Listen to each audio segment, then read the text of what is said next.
Welcome to my podcast, Today's Dream, Tomorrow's Reality. My name is Vickie. I'm a life coach, health coach, and a hypnotist at the Enlightened Peach. And this podcast is all about embracing our mosaic life. And some of you may ask, what is a mosaic life? Well, it's recognizing that all the pieces of our life, the good, the bad, the indifferent, have all come together to make us who we are. Change any one thing and we are different.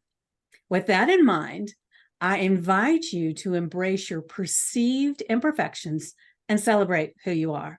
This podcast is unedited and raw, just like life. And I am your host. And today I have a special guest with me. I will introduce her in just a moment. But if you have any ahas or questions, please leave a comment or a voice message. And remember to like, subscribe, and share. So now let's get started. And I will say this lovely lady right here is one of the reasons that I am here in front of you today, because I had been wanting to have a podcast for a very long time. And every time I thought of it, it seemed like, oh my gosh, there's got to be, it's probably this momentous thing that you have to do to create it. I didn't even try. It was like it just seemed big. And so I was on Facebook, and this is Stacey Lauren. And she had on her Facebook, she has a do the thing. And she had started a challenge that was a podcast challenge. And I thought, okay, this is the universe saying, girl, you need to do this. So I started the challenge, and I can say that she made it so simple, because let's just face it, a lot of times what happens is we start, but all we're looking at is at the end, and we feel like we don't know any of the steps that get to that end. And I can only speak for myself. That's when I say, I'll do this another time. And so she made each step and these challenges that she gave us to create and to just start. That was the thing. Just start the thing. And I mean, I am so eternally grateful for you, because this has been, I almost feel like it's my baby. And I had one coach that I'll tell you, a business coach, that told me I needed to let that go so that I could focus on my coaching business. And I said, well, wait a minute now. I feel like this is part of my self-care, because I love to talk and I love to find different interviews, different people that I can share their story. And so it's my self-care. Did you ever think somebody would tell you that you help them make their self-care? I love that. So go ahead and tell us how you started. Yeah, I have to just say first, I love the way that you worded that, because I feel like it is this like really intimate moment that you get to have with someone, and this genuine connection that you sometimes can't even get in the real world, right? Because you're able to like have this time and space of intention of a conversation and talk about the thing that you love and the thing they love. So it creates this like really magical space for both of you. Yeah. So my coach just had to say, okay. That's so good. So how I Yes. started was I had just exited my business. I owned a staffing company for 20 years, and I'm like, what am I going to do now? I just had like 20 years of my life, like sucked into this thing, like 100%, right? Constantly on my phone, having to manage things and people and all of this stuff. And then I just had decided that I was going to write a book. And so I started the process of writing the book, and I talked to a book strategist, and the book strategist was like kind of getting at my deeper passion for like what got me to be interested. So originally I was going to do a sales book. And then, because I love sales is my background. I've done door-to-door sales. I've done business-to-business sales with my staffing company.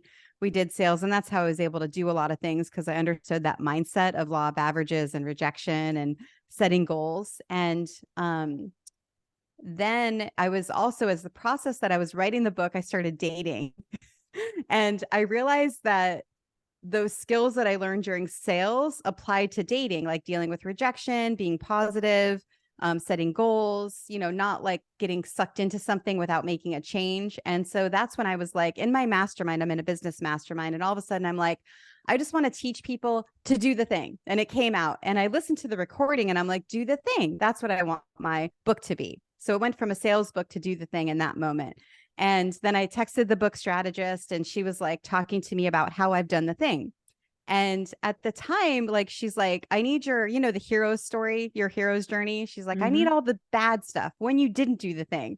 When did things not go right? And at the time, like, I couldn't remember any of that stuff, and And it we just, I blocked couldn't. that shit out, right? Exactly. I couldn't tap in. I only remembered the good parts of me doing the thing. Yeah. And so she's like, well, you know what? You're going to have to interview people then. If in order for this to be a good book, you have to interview other people to find out how they did the thing and at least find out where they struggled. And so that's when I'm like, well, if I'm going to interview people, I might as well start a podcast. Not even start a podcast, but record their conversation. So in case I ever wanted to use it for a podcast, I could. And then that's when pretty much it started. I met the founder of the podcast platform that I was on, Adam.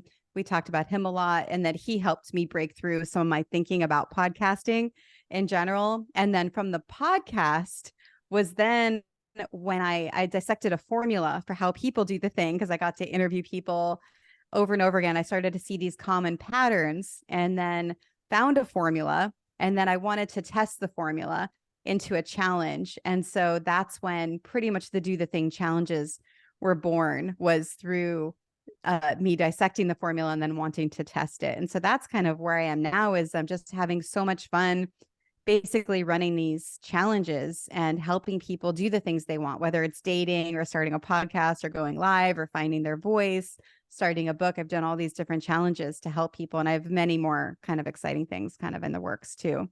Yeah. Well, so when did you start? Because I've seen you're doing the street interviews. Did you do that before the podcast, or was that part of the podcast? No, that's so funny that you just asked that, because I was already doing the podcast. And then so during the dating challenge, Adam, the founder of the podcast platform, he was an expert on the panel for the challenge. And he had given a dare to the challenge participants to start their own podcast. That was his dare. He's like, oh, that's a great way to date, right? Is to go up to someone and say, hey, do you want to be on my podcast? And so I gave that as a bonus dare during my first challenge. And they had said, no way, like there's no way. That was like too far outside of their comfort zone. So I dropped it and I let it go until I did my second dating challenge. Someone had listened to that episode and they were like, hey, I'm interested. I want to start a podcast. And so that's when I decided to get people together and like kind of help people start podcasts. And then I decided to create a whole challenge for it. This is not the one you were in, because what happened was I was like kind of obsessed with the idea of everyone doing the start a podcast challenge so much that I'm talking to my dating community about it and they wouldn't come. Like the podcast, like the name podcast was like too much like outside of their comfort zone to do it. And I'm on this trip with my daughter. We're in Europe and I don't even know what happened, but we started doing street interviews. I think I just wanted to start talking to people, about how they do the thing. And it was, oh, I remember now. Sorry. This is how I love this, Vickie, because this is how it works, right? Like you don't remember things and then you start speaking things out loud and it's like, oh no, this is how it works. Yeah. Now I'm going to sound all over the place because at the same time, I'm also working on a quiz. I'm like working on this quiz, which you'll see at some point. I'm still working on it, but it's like, what is stopping you from doing the thing? And then that was when I was trying to decide. A lot of people don't understand what doing the thing is unless you explain it. And so I then tested the question out on different people on the street without recording. I was like, hey, if I asked you the question, what's stopping you from doing the thing? Would that make sense? And they're like, what's the thing? And then I then changed it to what's stopping you from doing the thing you want. And then that worked. And so then I was like, oh, it'd be cool to just talk to people on the street like that and record. And so that's what happened. I'm in Europe. And that's when I told my daughter my idea. And she was like, yeah, sure. So we're interviewing people on the street, in front of the Eiffel Tower. And we go to London and go to Trafalgar Square, like all these different places. And it was like really fun. We ended up going to New York and we did it there too. But going back to the podcast challenge, this is when I was still scheduled to start the podcast challenge. It was in January. Because I think the one you did was in April, I right? think so. Yeah. Yeah. So it's going to be, it was already set. All the assets were done. Everything's ready. And then, but I felt like a yearning for the single people, to like be able to get the growth that I get from the podcast. And then all of a sudden I realized through the street interviews that it wasn't about the podcast. It was about finding their voice. And so I told the people that were helping me with the challenge, I can't do this podcast challenge right now. I have to be able to help the other people that want to, that the word podcast is like throwing them off. And I want to help people find their voice. And so by me doing the Find Your Voice challenge instead in January and then postponing the podcast challenge to April, I learned a lot. And I think that's why the challenge was so good, because I learned how to help people find their voice, and then eventually start a podcast. So it was like this mixture of the two, which was really exciting. It was almost like by me wanting to help people that weren't ready yet, it got me to tap in deeper into what I wanted to do, which then helped so many more people in the end. Mm-hmm. All right. So I got a question for you. Going back to when you were working your business that you had. So Yeah. while you were doing that, did you almost do the same kind of thing with the people that you worked with? Well, so that's a great question. I felt kind of stifled in a way, like even though I was the CEO of this business, co-owner, the whole thing, but it was like kind of stifling because they worked for our company, and while I did help some people start their own businesses, like I would encourage them to not be stuck working for a company, so there were several people that started their own companies. One guy, I did a podcast interview with him. It was great. He has a really booming t-shirt business. Another woman started a surf instructor school, and there's a few other people. I was able to do that, but the majority of people, they were like kind of stuck working for our company. And there was only so much I could do with jobs, Right. and so I did in a way, but I also had the opposite effect where I would also see these patterns that would get in their way of like why they didn't want to take the promotion. And I think this is where the inspiration of the original book, the sales book, came from, because some people would say they wanted to make more money. And then I would say, oh, just do the sales job. You can make more money doing a sales job because then you can get paid commission. And they're like, oh, I could never do sales. That's just not what I do. And it's because they like had such a closed mind. They couldn't get past the idea that sales is not sales. Right. It's just like consulting with someone and finding out how you can help them, and then showing them how the thing you have helps them overcome the thing that they need, and so it had to break down the wall of what selling was. And then obviously don't you think that that's kind of what happens to us in everything? We have these walls built up from our perception of what something is. So they've probably had so many sleazy salesmen, because they are out there, that came up to them and made them tried to make them feel guilty, and maybe they bit into that and ended up spending money that they didn't have to spend, and all those things. So in their mind, the person that they don't want to be is that, and so they don't see how they can be separate from that. Do you think that's 100%? Yeah, yeah. definitely do. Yeah. And it's funny because I love sales, but I can't even be around the skincare people when they're like passing out the samples, because they like pull you in so good. And then they like are so good at the manipulation. No, I'm saying this for everyone, just so you know. But the ones that I've run into, I can't even stop, But then on the other side, I get annoyed at the people when I stop at the real estate, because they have the signs and they like show the money amounts that the houses are. And if they don't ask for my number, I'm like, why did they ask for my number? Like I am an investor in real estate. Like I could like buy your property. And it's just funny having that like sales mindset, how I do, like, I love being sold, but I don't like being sold in a manipulative way. And so I agree though, they'll make a story about it and generalize, which is actually what I pretty much have been talking about in the singles group. With one of the dares was, what are the superficial boxes like that you can release during the challenge? Because so many people, they put up these walls because like they had this experience before. So then they'll like stereotype everything based on that one thing that happened to them. And they will make judgments based on that. And I think it's really similar to what you're saying with what happens with someone having a bad sales experience. They'll generalize it with everyone is a bad, like this must mean everyone is not good if they're a salesperson. Yeah, yeah, I definitely get that. And so it's funny to me, I didn't do the singles challenge with you when you as you were doing it this time. And part of it's because I had so many things on my plate that it was like, okay, I've got to make myself, you know, stick to these things and quit branching out so much that I feel like I'm scattered, So Yes.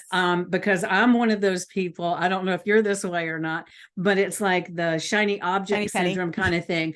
It's like I want to learn and I want to be and do so much that if somebody even mentions, there's this challenge, this workshop coming up, and it's something that I would love to do or learn, it's like I'll pop, oh yeah, I'll do it. And then before you know it, I have no time left for anything. And so I've really had to rein it in a little bit with that. So I definitely think, now I'm not promising, but I definitely think that I'll do one in the future, because I've been single. I'll just share. I've been single for, let's see, my daughter is 26 years that it's been since I got divorced. Mm. And he and I were divorced for like 3 years. And then we decided that we were going to reconnect, and we were Mm. dating and trying to work things out. And then he passed away of a massive heart attack. Mm.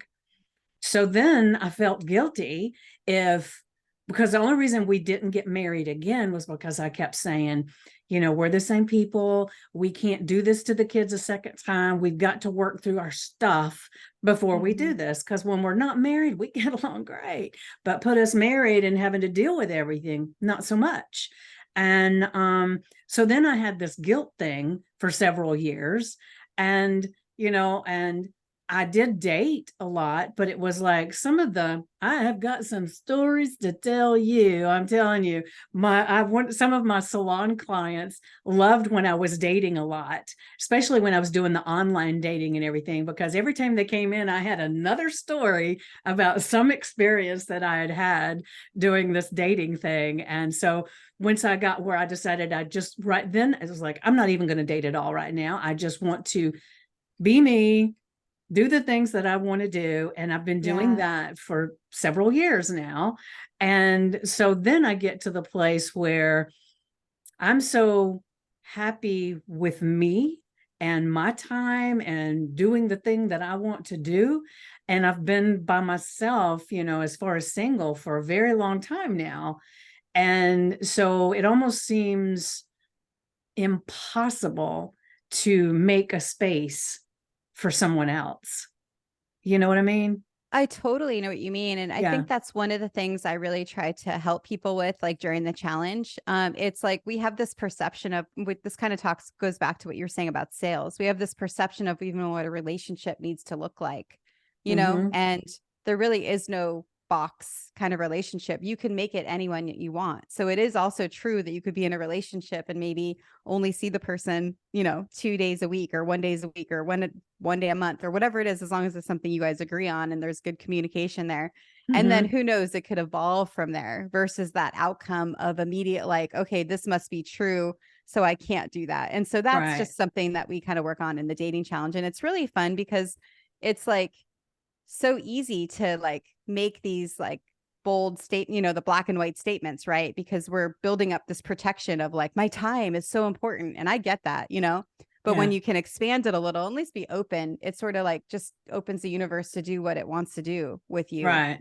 And I guess some of my issue comes from the last gentleman I dated was a great guy, but he wanted, and I know that but kind of negates what I just said, but and I guess it's and he wanted all of my time. It was like he wanted, to, even if you were in the, like, I'd go to his house and we'd be in the house together, but he wanted me right there, beside him.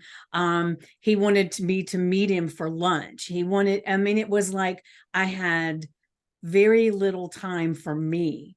And so Mm-hmm. then I would say, well, I need to get home. Well, I'll go with you. No, I need my time. And it was, that's the kind of thing. So it really put me into this space of even valuing my time even more than I did before. Yeah. So it's just one of those things. I know I'll do the challenge eventually and I'll work through it.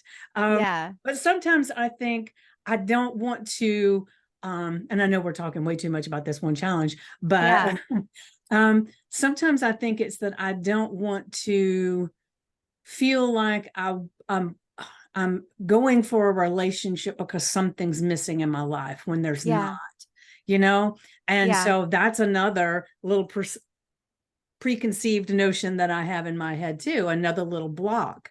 And I think that comes from, for many years, I didn't want my own time. I wanted somebody, and I was just like that guy that I dated, where I wanted all of their time. And if they didn't call me every friggin' day, I thought, oh my God, Yeah. what is the matter?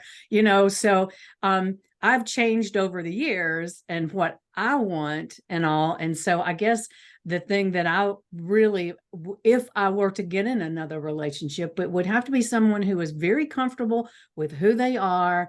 They are okay with, sharing things together, but also having your separate time that you can do things and still feel like there's a connection, and that it's not somebody is doing something else because they don't want to spend time with you. Totally. Yeah. Yeah. Yeah, and that last guy gave you such a gift because you got to see that you are 100% full and you Yeah. do value your time and you value yourself. And that's actually kind of like the point of where I like to get people, is like to that point where you don't need anyone in your life to make you feel whole. You already feel whole and you're already abundant in like what you're doing.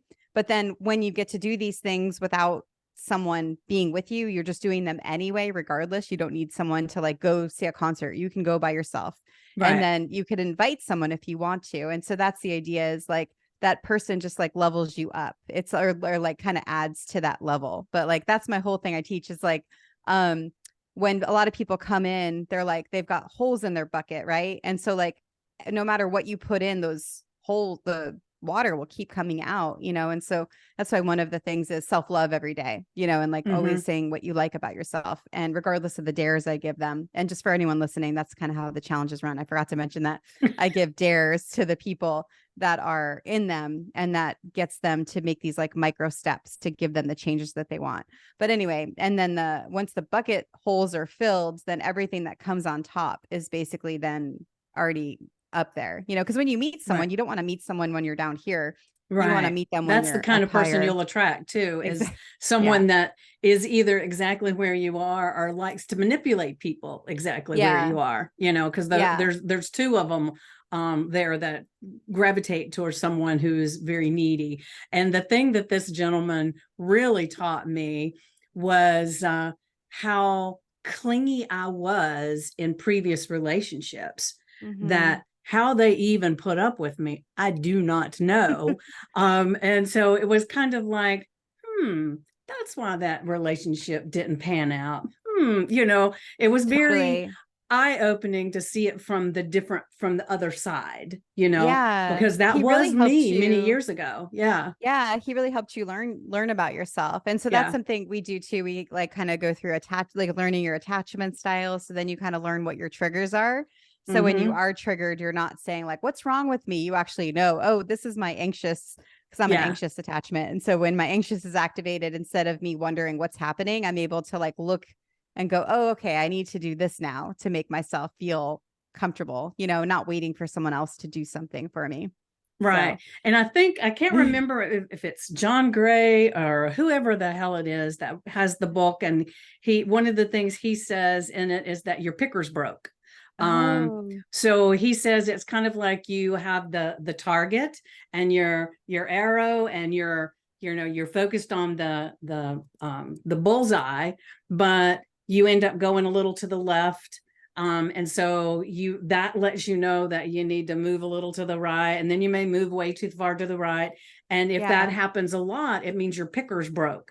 And so it's redefining who you are and what you're looking for to be able to hone in on the right relationships, I guess is the way it is. But I haven't read the Yeah. book in forever ago, so I'm really not even sure if it's men are from Mars, women are from Venus, or what the book is. Yeah. And that is one of my things, is I read so many books and over the years, And it's like, I can't remember. I have all these little tidbits of information that are in my head, and I'll spout them off and say, I don't know what book it was in, but I swear, I promise it was there.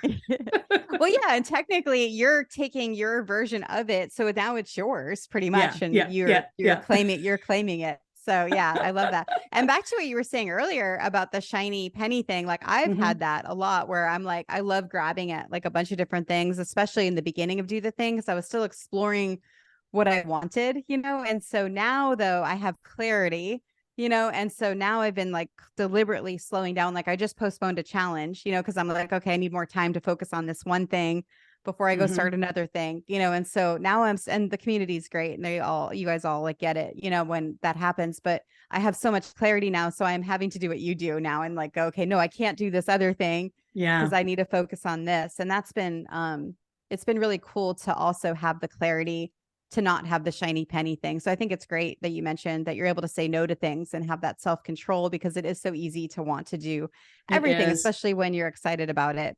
Yes, and I'm sure you're probably like me. I get bombarded with emails and messages all the time about these different things that you're invited to do. And I will say that um, just recently I had signed on with a new business coach. And once I signed on with the business coach, all of a sudden I had signed up for two challenges that ended up being at the exact same Oh. time. One of them I got part of the way through, and I ended up saying, I think my time is better suited over here, so I'm going to let that one go. And I'll tell you, that was one of the hardest things I did. And Mm. because and I've shared with this with someone, I don't even know if it was in a group I was in or on a podcast, I don't even remember. But when I divorced my first husband, I I was in college when we met, and I quit college to get married. And then I started art school. I started going to college again. I did a lot of different things, but none of them did I finish. It was like something would happen and I would walk away from it. And so the one thing that he said when we went to court that never left me was that I don't finish anything. And this was my first husband, so over 35 years ago. Mm. And when it came time to decide that I'm going to not finish this program, the first thing I thought is, oh my God, she's going to think I'm such a flake. She's going to think, these things about me that he Mm-hmm. said were true. And then I thought, well, she don't know what the hell he said.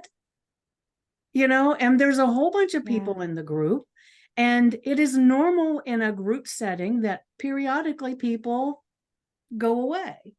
And so I thought, am I doing something so that I don't have her say something bad about me? Or is it I'm afraid I'm going to hurt her feelings? And then whose feelings am I hurting? Mine, because I'm stretched too far. And so I was able to take that moment and kind of go through it a little bit, and which is something that I help my clients with, but it's like I say all the time, it's easy to help someone else because when we're in it, we can't see our own shit. It's like we experience things, but on the inside we're not seeing it completely. And so that's one of the things that I was really glad that I was able to do that. There's so much in what you just said that I love. I just like, so the one thing, one thing is, I think it's also, I'm in another coaching program where the guy talks a lot about how to manage anger and how to have good communication with your family. But I also see that he has like an angry side. And so the only reason why he's able to coach on the anger and how to manage anger is because he deals with it constantly and he's having to fight himself. And then for me, like I have managed like depression and like sometimes it's hard. I'm like literally it's like painful for me to get off my couch. Like if I'm in a slug kind of mood is what I call it, and I have to like force myself. Like I do a lot of stuff. I do improv, I do comedy, I do the street interviews, I do podcasts, but sometimes like I don't want to do anything, but then I force myself to get out. But it's because and I have social anxiety a little, like with groups, I'm an introvert. And so but that's why I'm able to help people Mm-hmm. because I'm constantly fighting that. And so I know how it takes for me. And I know it's always good on the outside. It's just like if you don't want to work out and then you work out, you feel better. It's the same thing. If I don't want to go to improv and then I go to improv, I'm great. But it's like, it's so painful to get up, you know? And Mm-hmm. so, but it's because I have that experience and that feeling.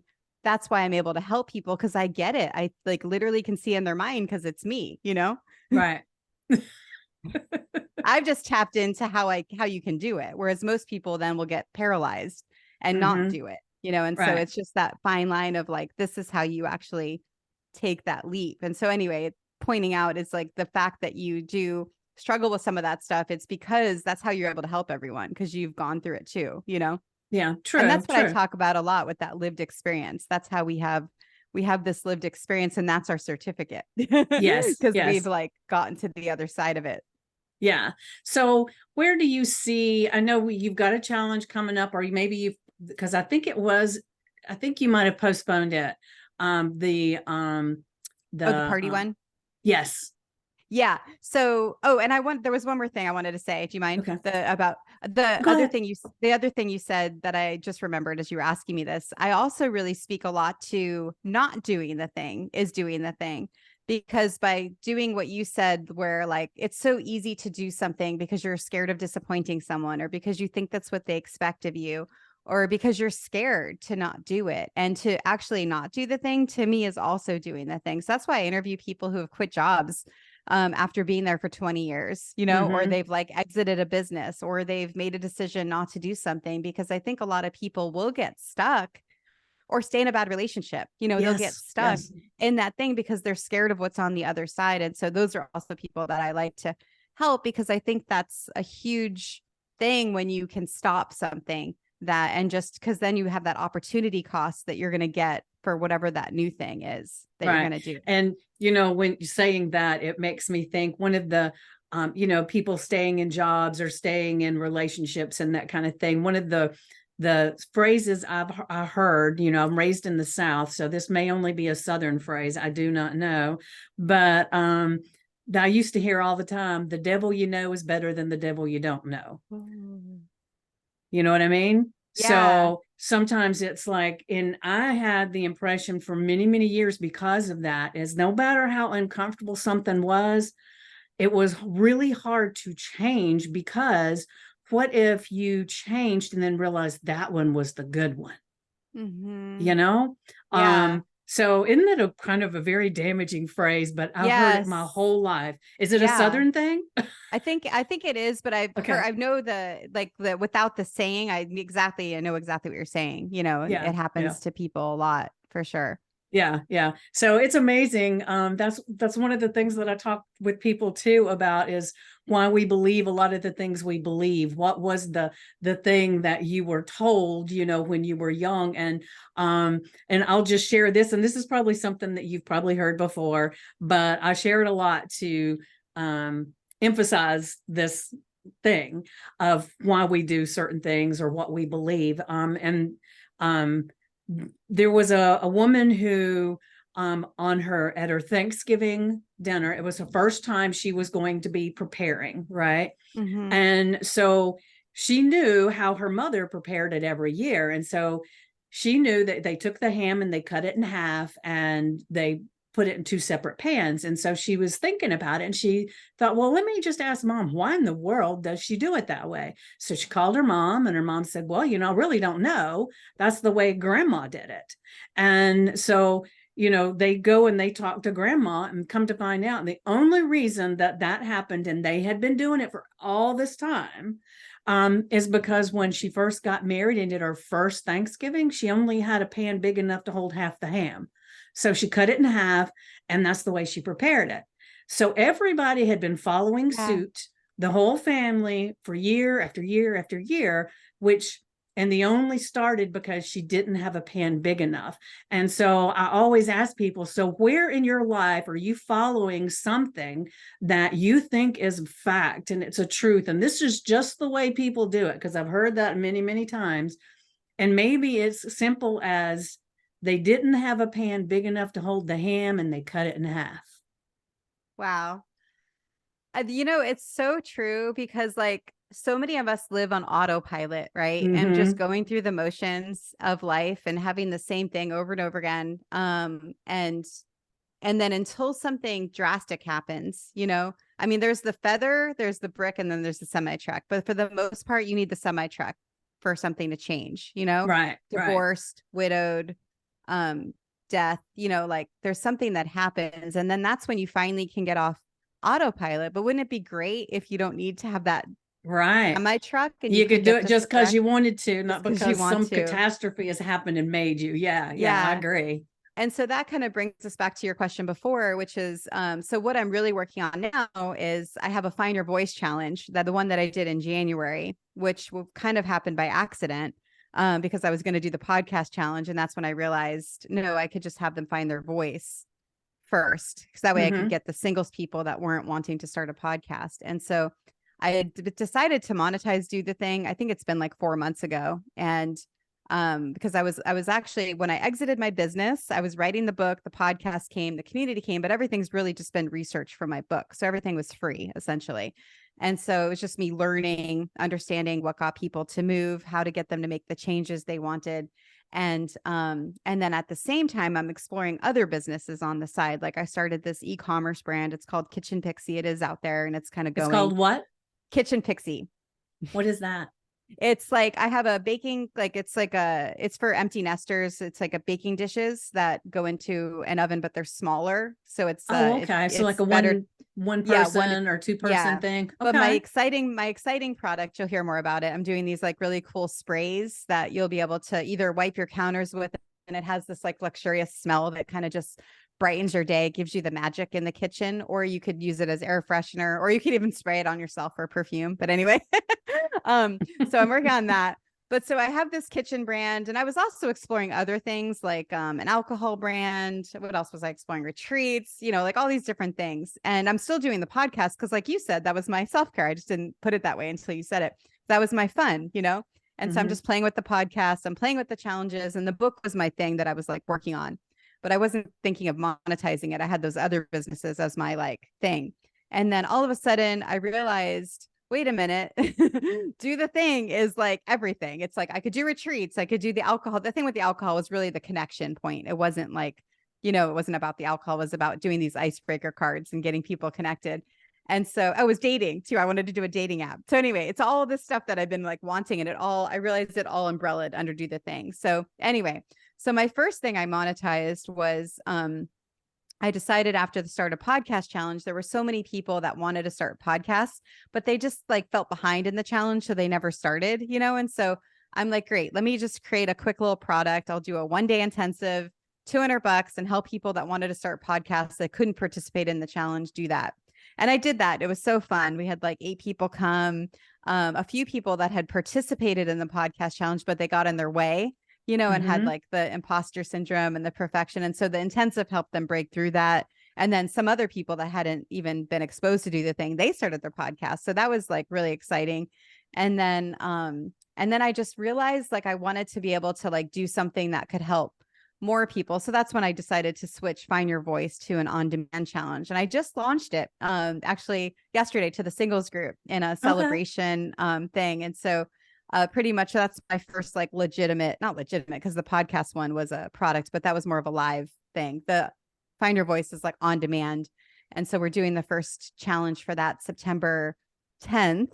Mm-hmm. And then Which is my birthday, by the way. oh, Anybody that's that's interested. I will never forget your birthday because that's my daughter's birthday too. Okay. All So right. Good. Yeah. She must be a wonderful human. she is amazing. She's incredible. And so yeah, so I'm doing that. And then yeah, it's exciting because it's 17 days. And I just did a beta before I launched it. I did a beta with 20 people and it went just as good as the live challenge. And so it's just going to be extraordinary. And it's such an amazing way. This goes back to what you were saying, to tap into your own desires and what you want, and to like be able to really reflect on like your own, like without living on autopilot. That's exactly, Right. I put that in a slide actually, is stop living on autopilot, stop people pleasing, and that's what Find Your Voice does. It gets you to finally focus on like your own needs. And the other thing it does is it gets you to learn how to even express your emotions, like from what's coming inside of you. I used to be one of those people, actually, speaking of my daughter, she used to say, the one thing she didn't like about me was I was too positive. And at the time I kind of laughed about it. Right. But what I didn't realize what she meant was, through therapy and stuff, I realized what she meant was I would say like one thing, like I'd be positive, but I wasn't right. Like it was like through the divorce with her dad, and like I was unhappy, but I'm like saying everything's great, because she never heard the fighting or anything, but it was like me saying opposite of what I was feeling. So my feelings weren't congruent, with like, Right. or aligned. And people can And so tell and usually. she could tell. So then she's thinking she's crazy, because she's like, I'm feeling like something's off, but you're not telling me anything's off. And so anyway, and I was just kind of like that. I never was negative. I wouldn't say anything bad. I would always think of the positive, and while I am a very positive person, I've learned now to process my emotions. And so I teach this through the Find Your Voice Challenge, through a dare that I have people do. And it helps you process your emotions, so you could feel them before you move on. And so anyway, it's a really extraordinary challenge, and I'm really excited about it. And that's happening. And then I have the party challenge. I decided to postpone it. That's a 2-hour cocktail party, which is really fun. And that's going to be September, I think it's 23rd or something like that. And then I postponed the bucket list challenge, which I'm also really excited about, but I actually decided to postpone that till January. I was originally going to do that in October. And so it's good because it gives me more time and space, because I do want to figure out my best way to monetize. But I have to, when I monetize it, I want to make sure it's coming from like me. Like, I don't want it to be like, I had that staffing company. I always had to focus on like money and revenue and profit. And like, I don't want to do that with Do the Thing. This is more my playground to like have fun and really get to help people and impact in a way that's not about the money. And so that's what I'm making sure. I have to be really aligned. It has to feel really good for me to want to do it, if that makes sense. So that's been really kind of important for me. Well, just to put a bug in your ear, I never was able to take advantage of your write a book challenge. And so since the podcast challenge has been so good for me, I have about 5 or 6 different notebooks with books in them. That, where I start and then I lose interest, I go away and then I come back. And then I always have in the back of my mind, I'll be doing something and I'll think, ooh, that would be a great book. And I even told one of my podcast guests that I was thinking maybe I'd write a book about all my podcast guests. I mean, there's so many different ideas that come, and then they, so totally. Yeah. Thank you for sharing that. Cause Anne Marie in the group, she mentioned that too on the 200th celebration. She was like, I'm interested in that. So how when you hear something, I have to really listen. And then the other thing that comes to mind from that is the company that's helping me with my book. Because remember, this all started from the book, and the book's not out yet. And so the company that was helping me, they actually dissolved or they get bought out or something. So the author contracts are now dissipated, which is like really annoying. And so now I'm figuring out how I'm going to do the book. So what I decided, though, that's my Do the Thing formula book, which really shows the formula. Can you hear the thunder? There's a storm. Oh, no. Oh, okay. I don't know. Good. That's what's great about all this stuff this tech stuff. But yeah, it was, so the book is the Do the Thing formula book, which that's like a real deal like book. But I'm like, you know what? I'm gonna like figure that out, and that's separate. But like, I have a podcast with 200 episodes on it. I'm gonna pull out people's biggest piece of advice on doing the thing, and then basically aggregate that into a book. And then I'm just going to put that book out, So I'm in the process of figuring that out right now. And so this will be timed, I think, with me doing it. And then I think you're right. Like, it's really great, especially for the people that started podcasts, because it's such an easy way to just pull the content from these interviews that you're having. And then you're honoring the people that you've interviewed by having them be featured in a book, Right. And one of the reasons I was thinking about that is because as a coach, I was asked to be part of a book with other coaches. And so we each wrote a part of our story in a chapter. So I had a chapter in this book. And the same thing happened with that company, is that the publishing company kind of went out. So the only books that you can get are the ones that I have left, because they're, it's not out there anymore. So I have about 10 books left, that then I was selling them and everything. And so for some reason now I'm just kind of hanging on to those 5 books. And so I was really thinking that maybe at some point I would give them as gifts to people that become coaching clients or something. I don't know. Yeah. But it's really interesting that as I was doing these podcasts and I was hearing these amazing stories, and some of the people have written books, but a lot of them have not. Yeah. And so it's like being able to share a little bit of their story in this book, and like I said, it just blurted it out on one of my podcasts, and I thought, where the hell did that come from? Isn't that great? That's what I love about a podcast is like you're talking, kind of like what happened earlier. I forgot where those connection dots, happen. And while someone listening might be like, oh my God, like it's like it provided a lot of clarity for me. I do that all the time when I'm telling a story too. I'll say, wait a minute, no, let me back up. Well, and it's real, right? Yeah, I think I think to me, it shows people like anyone can really, like, we can all do this. And it's just having this like fun conversation. And then you get to learn something. And like now all of a sudden I'm remembering, oh, that's actually how the street interview started. I forgot about that. It's kind of cool. But if we weren't talking out loud, then we wouldn't know that's true, Yeah, see, I think one of the reasons I enjoy the podcast so much is because, and I've heard a lot of them, and some people are a lot more polished and they actually have interview questions and everything. And I've been a guest on podcasts before where they sent me the questions ahead of time so that I would know what they were going to ask and have it all ready and everything. But I even tell people, because a lot of times, especially if it's somebody I don't know much about, I will have like a little pre-interview with them so we can kind of get our story straight as far as what we expect from each other. And I'll tell them, as they start telling me the story, now don't tell me too much, because I want to be able to ask questions in the moment, because I'm wanting to discover at the same time that everybody else is discovering. Ooh. And so that feels good to me. I love the way you just said that. I want to discover while everyone else is discovering, because that's so new, right? And that's how the curiosity is able to help you kind of lead into that synergy that you end up having with the guest. Yeah, I really like that. Yeah. So it's definitely fun. So other than, I know you've got so many irons in the fire still, and you've got some challenges coming up. And so what do you feel, have you got a projected thing that you want this to become?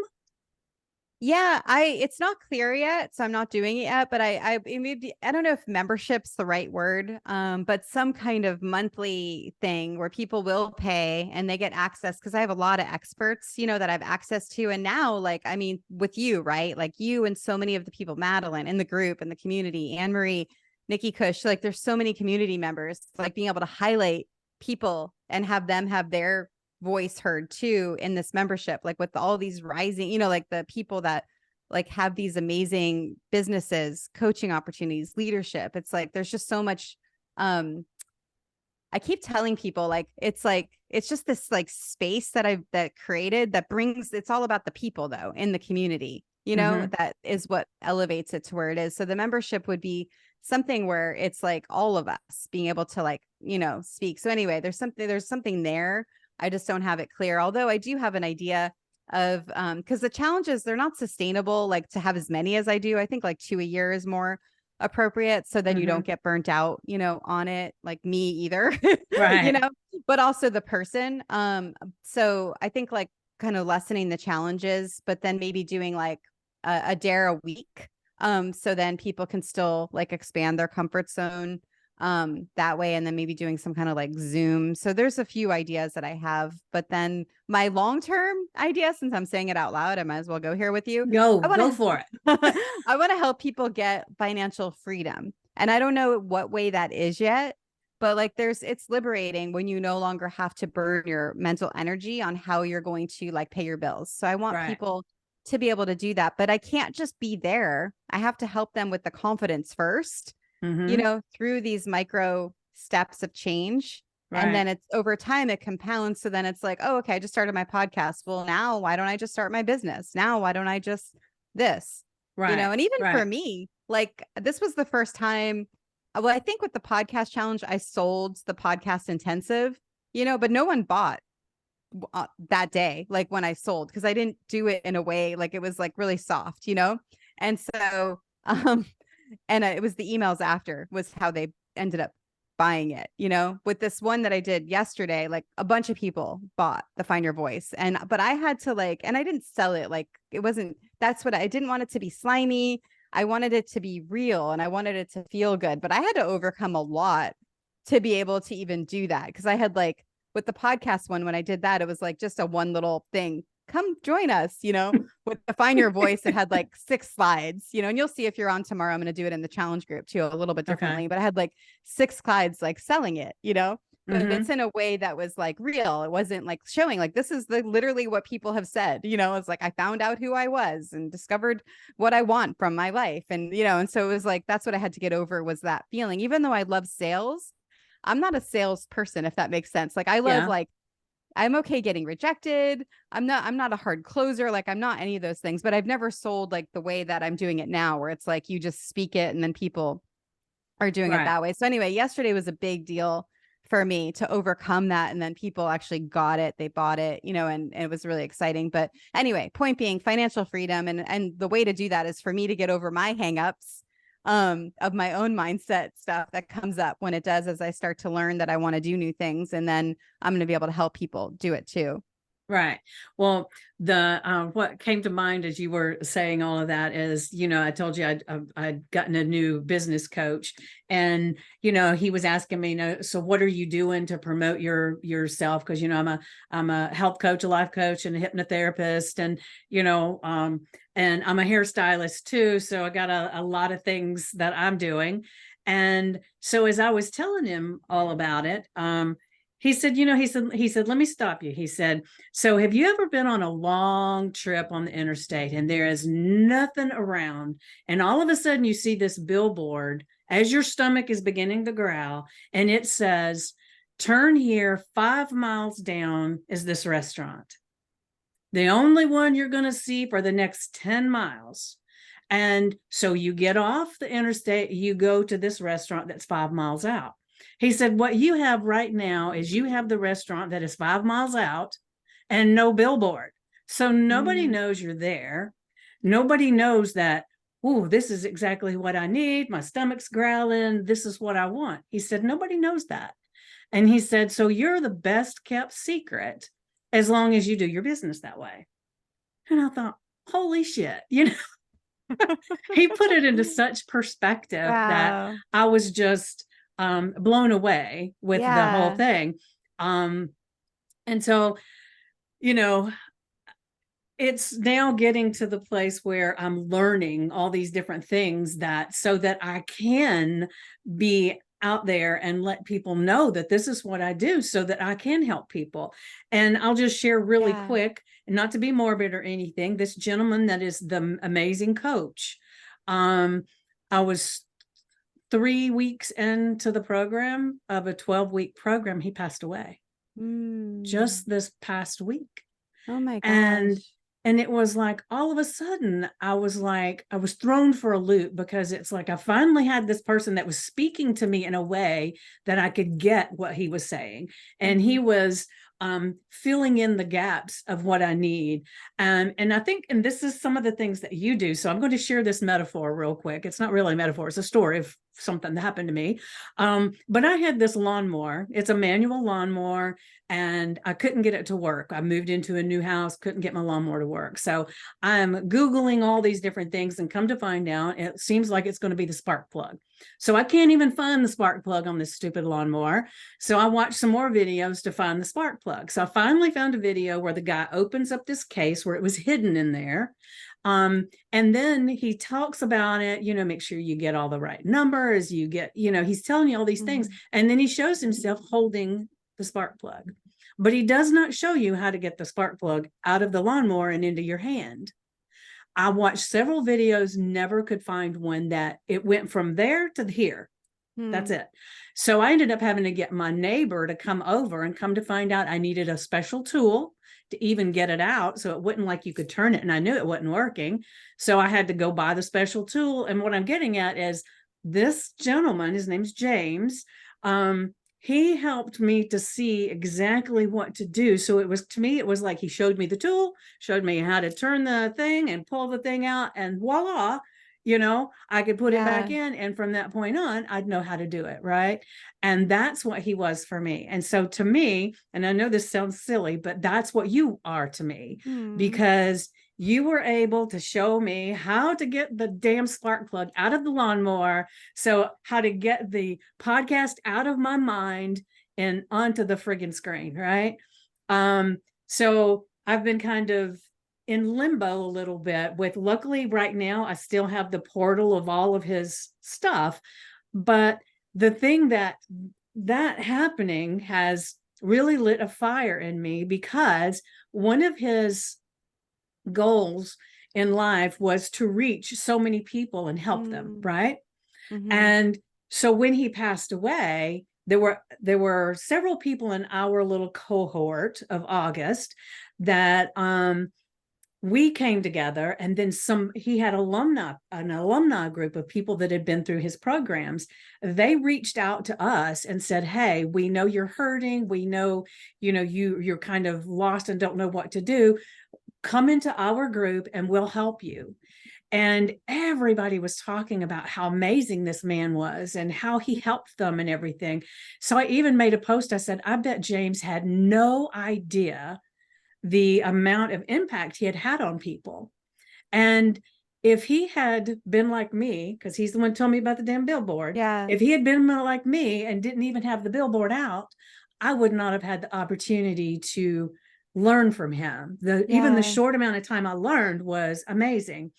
And so it made me want to have my billboard even more, so Oh. that, because one of my things has always been, and I don't want to cry, but it's always been that I didn't want to die without having made a big enough difference in the world.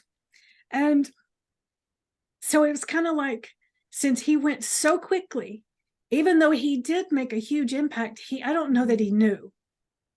And so I want to have that impact, but I want to rally the people and learn from them, so that not only do I make an impact, but I can feel and see the impact that I've made, even if there's people that I never know, because it's a ripple effect. You help one, they help somebody else, help Yeah. somebody else, help somebody else.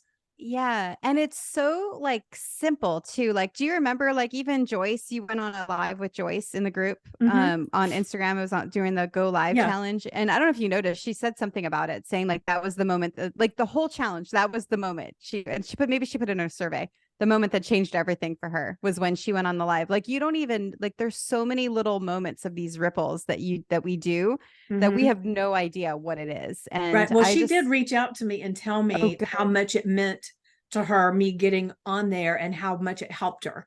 And Yeah. and it was like, wow, I had no idea. Yeah. And that's the point. It's like we don't know, like, all these things. And you're right. Like, I love that visual of the billboard. We should probably put a sign on our Yeah. thing and, like, literally, like if there is no billboard, then you can't do it. And so yeah, I feel you on that. And I think that's such a beautiful way for you to remember him and, honor him in that way too, because, he didn't know and then ran out of time. Like, it's like Yeah. we all get to that point where that eventually that happens. And so what if we could just live that way, where we know Right. we don't know how much time is left, and we might as well just do what we can while we're here. Right.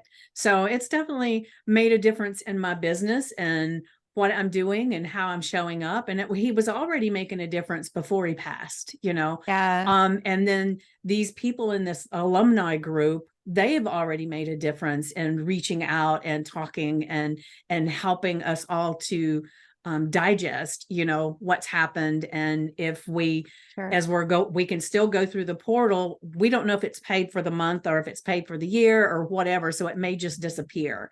And Hmm. so one of the gentlemen that's techie, he even went in and was able to collect all the information and share it with us. So it's not going to disappear. We have it in a file now. So I can continue to learn from him. But it's like such a I know things always happen the way they're supposed to. Like the Mhm. way I met him and him being able to help me. And then some of the people I've met in this group, if he hadn't passed, now this is a horrible thing to say, but if he hadn't passed, I probably wouldn't even be aware of these people, Mhm. until I became an alumni and was put in the group. But that doesn't mean you interact with them very much. So Yeah. they're even starting a mastermind now so that we can all go into a weekly mastermind to help each other. Hmm. And it's amazing. He created a group of people that are so like-minded that they're willing to help. And I really feel like with your people that have been in the challenges that I've been in and everything, they're that way too. It's like they Mhm. they reach out, because I've been on a couple of the different podcasters, and had interviews with them, and I've had some on mine, and it's just like we collaborate. And so it's a beautiful thing that you've created. Um, and so I want to ask you, with this theme of what I've just talked about, what is it that you want to be remembered for or known for when you are no longer with us? Mm.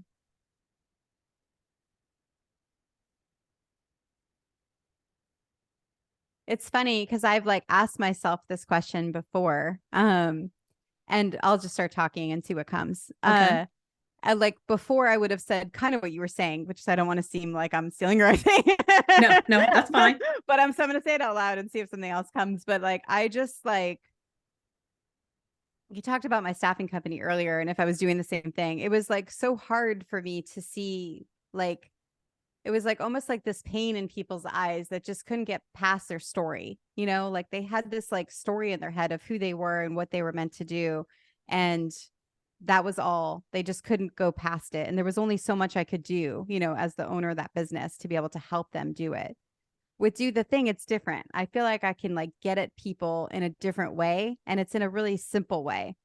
And so I'm able to see the change so much quicker than I've ever been able to see. And I think with every person I help and with every challenge I run and with everything that I do, even for myself, as I expand my comfort zone, I'm learning more and more, and it's evolving and it's getting better and it's fine tuning and it's tweaking. And so, I mean, at the end of it, like when I want to remembered for is just that legacy of just like impact, and being able to like, wow, you know, it's not even about me, it's about the community. It's like, wow, that because this thing that I like did, it's like it changed the way that I do life. And I don't, it goes back to that. I talk about this with Gregory Benedict. He's one of the experts on Do the Thing challenges. He talks about, um, there's a quote from Bronnie Ware, who had interviewed all the people on their deathbed.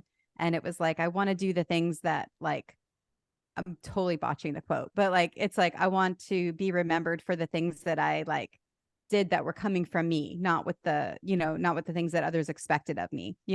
And I Right. want people like I want that for me, but which I'm doing that. I'm living that now. I didn't live that for so long. I want other people to be able to live with that. Like I'm not doing things to please people. I'm not doing things out of comparison.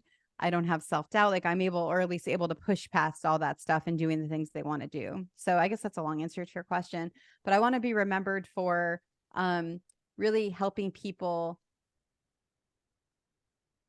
not feel like anything stopped them, you know? And I don't even want to say like getting rid of fear, because we all have fear, Yeah, it's fear just is not healthy. letting, yeah, like not letting anything stop you and being able to just push through it anyway. All right. Well, I can say, from having been part of your group for a bit, I would say we all feel that way. That, like I said, you were the one that helped me to know how to get the things in my head that I wanted to do out into the world.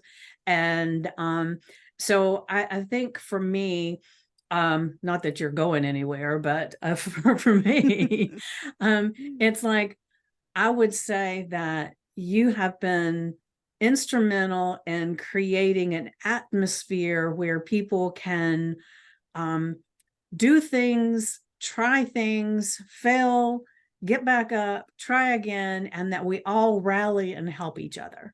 And so to me, that's profound, because a lot of people teach where you fall down, you fail, and it's like, well, what the hell did you do? And even like if you're in your challenge and you don't show up for the challenge for a little bit, you don't chastise people, you don't, you don't do anything, and people can still contribute at their own pace. You do stretch them, but you don't give them a hard time for not competing and not doing what you had asked them to do. And to me, that's a really wonderful thing. Thank you. I love that you say that, because like a lot of people ask me, especially as I'm working on making Do the Thing a business, they're like, what are you, a coach or a mentor? And I'm like, I'm not. Like, it's like literally I just created this space for people to be able to like have this magic and the synergy together, so they're able to do it. And so I still don't know what that is, but maybe a facilitator or something. But it's really about the community and the synergy of everyone in the group. That's where the magic is, And so Well, see, anyway, you need to change it. You're a Do the Thing coach. Oh, there you go. Yeah. So instead of just a coach, it's a Do the Thing coach. Yeah. Yeah. That's a good one. Yeah. Because that's what you do. Because all the things that you do are coaching. Yeah. Whether you recognize that or not, but it is. Yeah. Because you're helping with mindset, you're helping with stretching goals, you're helping with even making the goals. And I think the thing that's really cool too is that sometimes we don't even know what we need, and suddenly your challenge pops up. Well, hell, how did she know that's what I needed? So so that's really good. And I did want to ask, one of the things that speaking of the podcast and everything, one of the things that would be really beneficial to me as like a caveat from your Do the Thing podcast challenge to the next part, whether that's even doable or not, is how to get more followers, how to monetize, how to do. So it's like you got us started. Now there's a gap between that and here, and bridging that gap. Yeah. No, that's a really good point. That one in a book. Yes, that in a book. Yeah. And they may work together, Totally. Yeah.